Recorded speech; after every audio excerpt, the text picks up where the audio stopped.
সরকারের সিদ্ধান্ত অনুযায়ী ১ জানুয়ারি থেকে কার্যকর হয়েছে national equipment identification register NEIR। এর ফলে বন্ধ হবে গ্রে মার্কেটের হ্যান্ডসেট। এখন থেকে ফোন কেনার সময় বিটিআরসির ওয়েবসাইটে ফোনটি নিবন্ধিত কিনা তা যাচাই করে কিনতে হবে।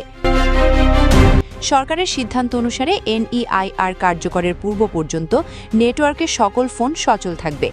হ্যাঁ, গতকালকে পর্যন্ত আমার সেট তো রানিং ছিল, আর এটা হচ্ছে অফিসিয়াল ফোন, স্যামসাংয়ের অফিসিয়াল একদম শোরুম থেকে কেনা। আমি ইউজ করতেছি প্রায় ৩-৪ মাস থেকে, কিন্তু অটোমেটিক ফোনটা আজকে বন্ধ হয়ে গেছে কিছুক্ষণ আগে। নেটওয়ার্ক আর পাচ্ছে না, ইমার্জেন্সি হয়ে গেছে।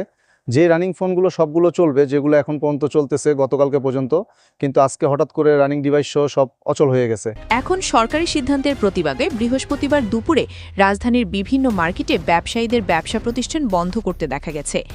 NEIR বাস্তবায়নের পর হ্যান্ডসেটের দামও বাড়ার অভিযোগ এই ব্যবসায়ীর। সত্যতা যাচাইয়ে উক্ত মোবাইল কোম্পানিগুলোকে PR এজেন্সির মাধ্যমে যোগাযোগ করেও কোনো সাড়া পাওয়া যায়নি। যারা অফিসিয়াল ফোনগুলো, তারা হঠাৎ করে তাদের ফোনের প্রাইস বাড়ায় দিছে।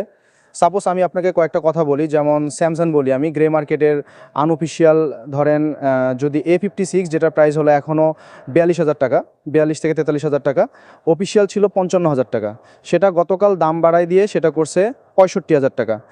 MI Xiaomi আপনার নোট 14, যেটার দাম ছিল ২৩,৯০০, সেটা এখন বাড়ায় দাম করছে গিয়ে ২৮,৯৯৯ টাকা, অলমোস্ট ৫,০০০ মতো বাড়ছে। ইনফিনিক্স ফোনও কয়েকটা মডেল এরকম দাম বাড়ছে। এদিকে বিকেলে বিটিআরসি ভবনে ভাঙচুর চালিয়েছে ব্যবসায়ীদের একটি পক্ষ। এ সময় অবরুদ্ধ হয়ে পড়েন কর্মকর্তা-কর্মচারীরা। বৃহস্পতিবার মোবাইল ফোন আমদানিতে শুল্ক কমিয়েছে সরকার, ২৫% থেকে কমিয়ে ১০% করা হয়েছে। এছাড়া স্থানীয়ভাবে তৈরি মোবাইল ফোনের উপর কর ১০% থেকে কমিয়ে ৫% করা হয়েছে। আর মোবাইল ফোনের ক্ষেত্রে আগে ট্যাক্স ইনসিডেন্স ছিল ইম্পোর্টের ক্ষেত্রে 61.80, এখন ইম্পোর্টের ক্ষেত্রে এটা কমে আসবে 43.43%। আর কাস্টমস ডিউটির ক্ষেত্রে আগে ট্যাক্স ইনসিডেন্স ছিল মানে যেগুলো